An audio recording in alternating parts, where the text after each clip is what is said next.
Salut à toi mon ami. Depuis quelques jours, je n'ai pas posté de vidéo parce que j'ai du mal à rester pour un bon bout de temps sans m'éternuer, sans avoir des picotements. Vraiment, ça prend du temps pour que j'aille mieux. Mais aujourd'hui, je suis avec vous et je suis très contente de continuer à vous partager ce qu'il y a dans mon cœur. Quoique dans les quelques jours qui viennent, j'aurai un sujet qui me tient vraiment à cœur, que je voulais partager avec vous, mes recherches et mes conclusions là-dessus. Je suis sûre que ça va vous intéresser. Aujourd'hui, mes amis, j'aimerais attirer votre attention sur certaines attitudes que nous, enfants de Dieu, quand nous les avons, eh bien, l'ennemi, il ne sait où se tenir, hein. Il est paniqué. Il y a vraiment... ouais, ils sont paniqués, les ennemis de Dieu, quand nous adoptons ces attitudes. Mais n'oubliez pas, mes amis, on ne fait rien par notre propre force. C'est le Saint-Esprit qui nous aide, en fait. C'est lui qui met en nous le vouloir et le faire selon le bon plaisir de Dieu, selon son bon plaisir. Alors, mes amis, quand les élus de Dieu ont ces attitudes-là, je le dis tantôt, les ennemis de Dieu, ils sont paniqués, ils sont enragés, ils sont prêts à tout pour essayer d'autres techniques pour nous terrasser. Mais savez-vous que ceux qui sont avec Dieu sont les plus forts?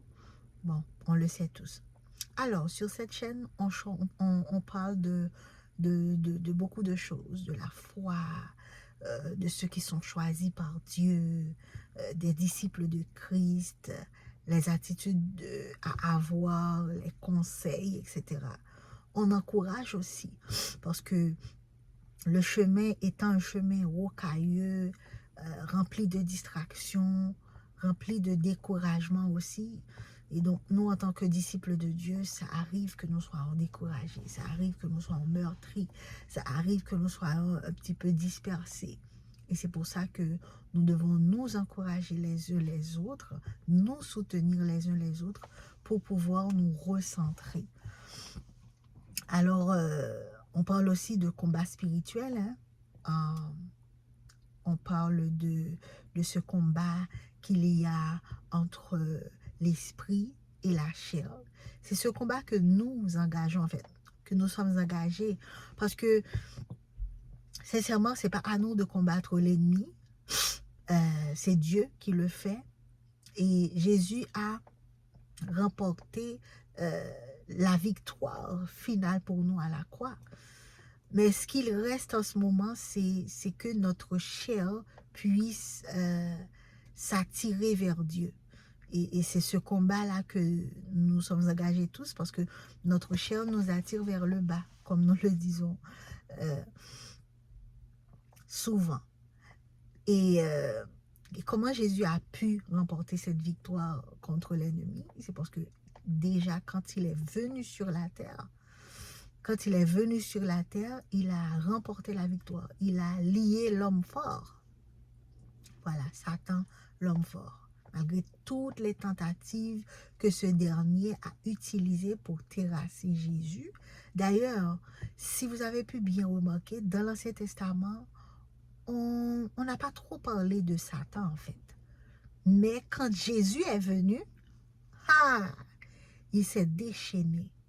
Il est apparu à Jésus, tu vois, quand Jésus était dans le temple, quand Jésus était dans le désert pour les 40 jours, il est venu, alors qu'on n'entendait pas parler de lui quelques centaines d'années avant. Il est venu prendre possession des corps, tu vois, les légions, etc. Donc, voilà. Mais Jésus a remporté la victoire sur Satan. À aucun moment, il n'a réussi à terrasser Jésus.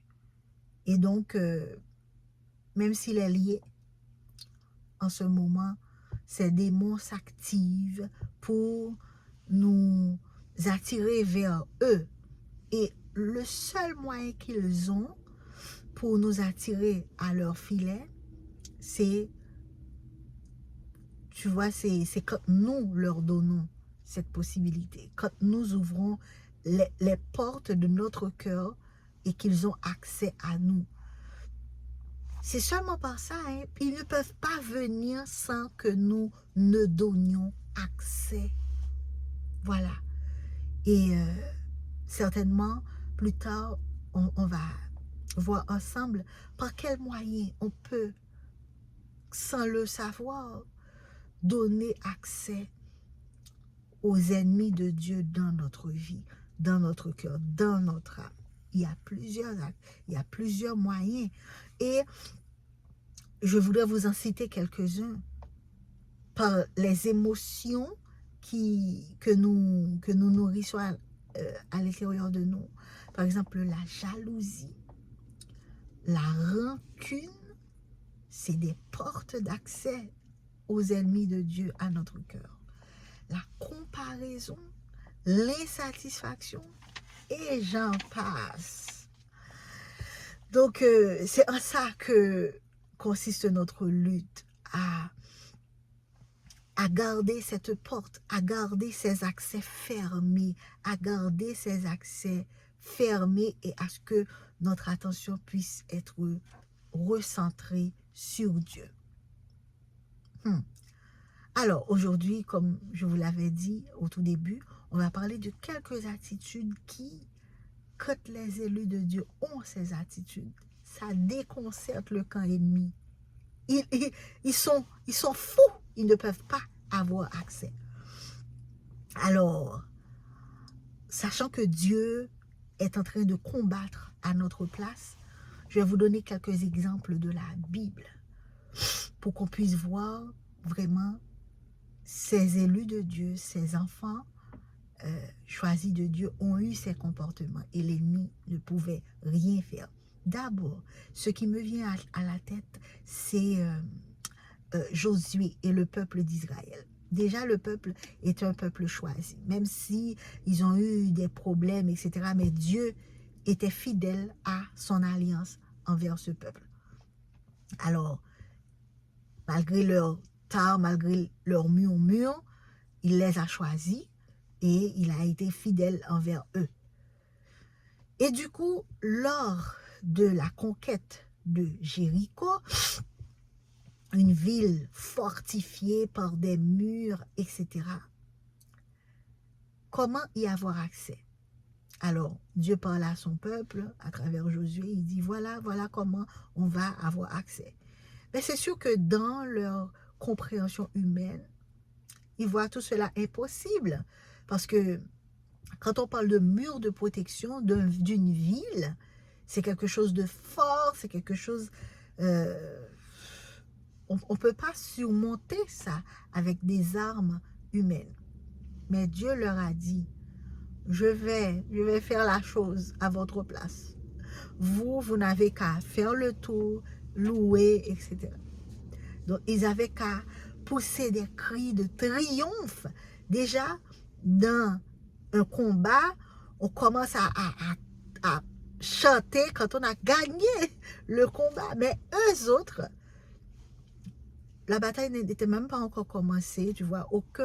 Aucune petite pierre des murs n'était encore déplacée qu'ils commençaient déjà à louer. Alors, qu'est-ce que ça nous dit? Hein?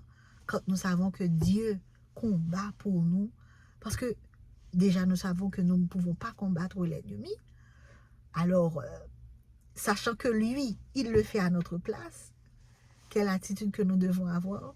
Louer, la louange, tu vois, cette personne que tu veux atteindre et que la personne ferme les portes à toi, tu vois, tu veux faire du bien à cette personne, mais cette personne ferme l'accès à toi, elle ne veut pas entendre parler de toi, mais tu aimes la personne, tu voudrais lui faire du bien, mais elle se perd dans son égarement, mais tu as prié, tu as demandé à Dieu de faire ce que toi, tu ne peux pas faire.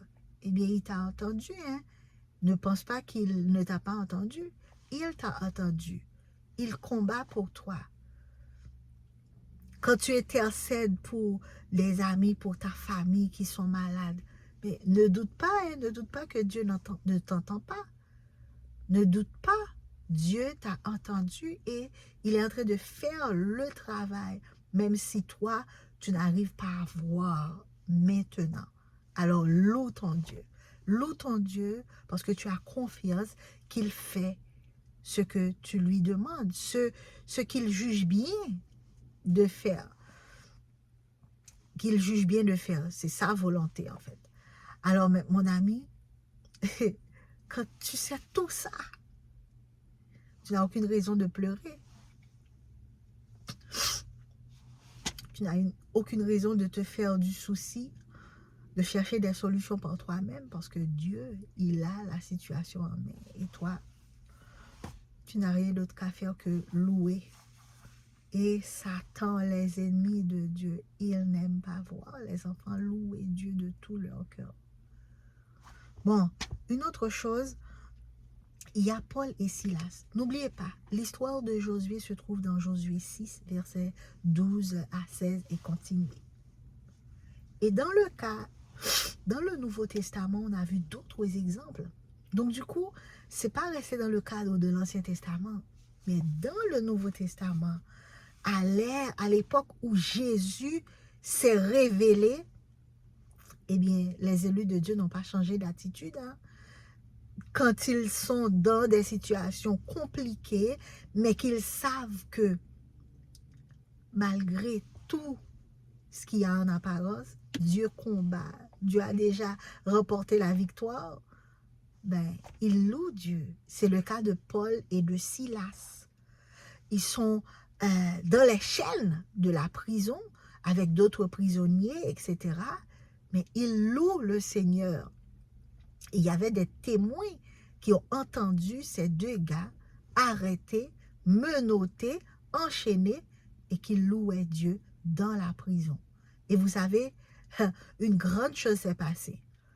Il y avait un tremblement de terre, les chaînes se sont rompues et voilà, le gardien de la prison, voyant une telle situation, il allait se suicider parce que qu'est-ce qui arrive à un gardien négligent qui laisse ses prisonniers partir? Ben, c'est la mort. Alors, il voulait se tuer pensant que les prisonniers étaient partis. Mais Paul et Silas, sachant que Dieu est à la barre, sachant que Dieu a déjà remporté la victoire, mes amis, ils ont dit aux autres prisonniers, non, restez là, il y a quelque chose qui va se passer, restez calme. Et le geôlier, voyant tout ça, j'imagine que c'est la première fois qu'il a vu qu'un homme déchaîné et qui ne se sauve pas, quoi. Il a accepté Jésus, lui et sa famille, au même moment. On trouve ça dans Acte 16, versets 25 à 40. Donc, mes amis, la louange, quand l'élu de Dieu s'engage dans la louange, à louer Dieu, sachant que Dieu combat pour lui, l'ennemi, il ne peut rien faire. Eh bien, mes amis, il y a une autre attitude qui bloque l'accès à l'ennemi. C'est le travail. Le travail. Pas le travail acharné, pas le travail avec l'objectif de gagner, avec l'objectif d'être au-dessus de tout ça. Non, c'est pas ça. C'est tandis que tu es en train de traverser le problème, tu sais que Dieu travaille pour toi, tu sais que Dieu, il fait ce que tu ne peux pas faire. Toi, tu t'engages à faire ce que tu peux faire. Et justement, par rapport à ça, je pense à Ruth. Oh, Ruth, la belle-fille de Naomi, la Moabite. Avec Ruth, on voit que Dieu touche tout le monde, hein. Elle n'était même pas juive. Elle avait un cœur très bon, un cœur compatissant, une âme. Elle était une personne gentille, je veux dire. Elle ne voulait pas laisser Naomi retourner dans son pays toute seule parce qu'elle a vu la dépression. Naomi était déprimée, était dépressive même. Elle a même dit, bon, je ne m'appelle plus Naomi, je m'appelle Mara, qui signifie amère. Et vous savez, mes amis, l'amertume, c'est l'une des portes d'accès de l'ennemi. Quand tu es amer, tout peut arriver. L'ennemi, il peut faire tout ce qu'il veut avec toi quand tu vis dans l'amertume. Alors, Ruth, qui a vu toute cette dépression chez sa belle-mère, a voulu aider. Elle sait qu'elle ne pouvait pas tout résoudre, mais elle savait que elle pouvait, par sa présence, donner un sourire, un encouragement, chercher de la nourriture, parce que une personne déprimée ne va pas chercher de la nourriture, hein. Elle va rester. Hein. On voit aujourd'hui des gens qui sont tellement débalancés qu'elles ne mangent pas, qu'elles ne sont pas capables de prendre soin d'eux-mêmes. Alors, Ruth a réalisé que ne serait-ce que apporter un petit peu de soupe pour Naomi pourrait faire une petite différence. Alors, c'est ce qui s'est passé. Ruth est restée aux côtés de Naomi. Elle est allée travailler, chercher de la nourriture pour sa belle-mère. Parce qu'elle sait que, vous savez mes amis, quand on est déprimé et qu'on ne mange pas, on finit. Hein? Elle sait qu'elle ne pouvait pas tout résoudre pour Naomi parce que la douleur était forte. La perte de son mari, de ses fils, etc. La perte de tout ce qu'elle avait. Et si elle était restée dans cette dépression, elle aurait même pu perdre sa confiance en Dieu. Et donc, Ruth est restée. Le petit apport qu'elle pouvait donner à Naomi a compté. Et Dieu a fructifié tout cela. Oh mes amis, Ruth est restée aux côtés de sa belle-mère. Et Dieu a fait quelque chose de grand pour Ruth. Lui a donné un mari, une famille. Et même Naomi a eu la grâce de retrouver la paix à nouveau, de se recentrer à nouveau. Amen. Parlant de travail, on sait que c'est ce qui s'est passé aussi pour Joseph. Joseph est le fils préféré de son père et du jour au lendemain, il est devenu esclave, serviteur. Il a passé plusieurs étapes. Mais pendant que Dieu travaillait dans les domaines où il ne pouvait pas avoir accès, le domaine spirituel, mais Joseph s'est contenté de travailler, de faire ce qu'il avait à faire. D'être un esclave correct, d'être un esclave qui faisait très bien son travail, tu vois. Le travail nous tient occupés. Le travail nous permet de, je ne sais pas, surtout que quand nous travaillons avec de nobles intentions. Certains travaillent pensant trouver dans le travail tout ce qu'ils ont besoin. Non. Nous, les élus de Dieu, quand nous travaillons dans un autre objectif. Nous travaillons pour impacter. Nous travaillons pour être des extensions des bras de Dieu Nous travaillons pour aider les autres. Nous travaillons pour, bon, pour être des bras de Dieu, je viens de le dire. Voilà, c'est pour ça que nous travaillons. Nous ne travaillons pas pour répondre à notre ego, à nos besoins les plus chers. Non, nous travaillons pour servir les autres. Alors, Dieu, il prend plaisir dans ça. Dieu, il travaille pour nous dans les domaines qui nous sont inaccessibles. Dieu préparait un avenir pour Joseph. Et mes amis, pour finir cette vidéo, Dieu ne veut pas que nous nous perdions en chemin. Tandis qu'il fait tout le gros travail dans le domaine spirituel, il a remporté la victoire. Mais en attendant, il veut que nous soyons centrés sur lui. Que nous ne nous perdions pas dans la convoitise, dans l'envie, dans l'insatisfaction.